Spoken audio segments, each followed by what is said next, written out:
भारत और दक्षिण अफ्रीका के बीच रिश्ते नई ऊंचाइयों की ओर बढ़ रहे हैं। प्रधानमंत्री नरेंद्र मोदी और दक्षिण अफ्रीका के राष्ट्रपति सिरिल रामाफोसा के बीच हुई हाई लेवल द्विपक्षीय बैठक कई मायनों में बेहद महत्वपूर्ण मानी जा रही है। दोनों नेताओं ने न सिर्फ आपसी व्यापार और निवेश बढ़ाने पर चर्चा की है, बल्कि रक्षा, सुरक्षा, टेक्नोलॉजी, हेल्थ केयर, माइंस और ऑटोमोबाइल जैसे कई रणनीतिक क्षेत्रों में साझेदारी को और गहरा करने का संकल्प भी जताया है। यह बैठक भारत दक्षिण अफ्रीका के रिश्तों में एक नई ऊर्जा भरने वाली साबित हुई है। आइए देखते हैं हमारी खास रिपोर्ट में।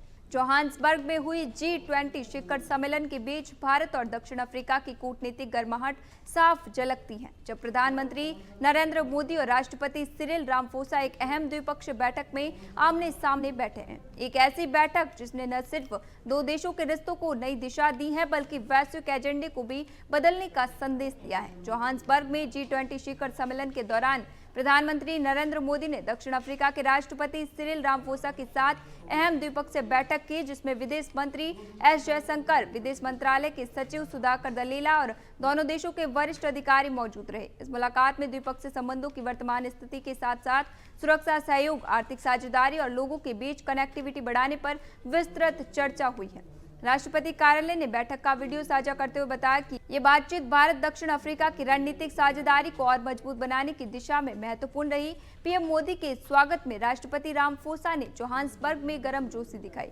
पीएम मोदी ने G20 समिट के दोनों सेशनों को संबोधित करते हुए वैश्विक सहयोग, डिजास्टर रेजिलियंस और सतत विकास की तत्काल जरूरतों पर जोर दिया। पीएम मोदी ने एक्स पर लिखा कि उन्होंने समिट के पहले दिन विभिन्न मुद्दों पर अपने विचार साझा किए और कई विश्व नेताओं से उपयोगी मुलाकातें की। G20 के नेताओं ने disaster resilience, depth, sustainability, energy transition और क्रिटिकल मिनरल्स पर सहमति जताई है। साथ ही दक्षिण अफ्रीका द्वारा होस्ट किए गए समिट की घोषणा पत्र को भी मंजूरी दी।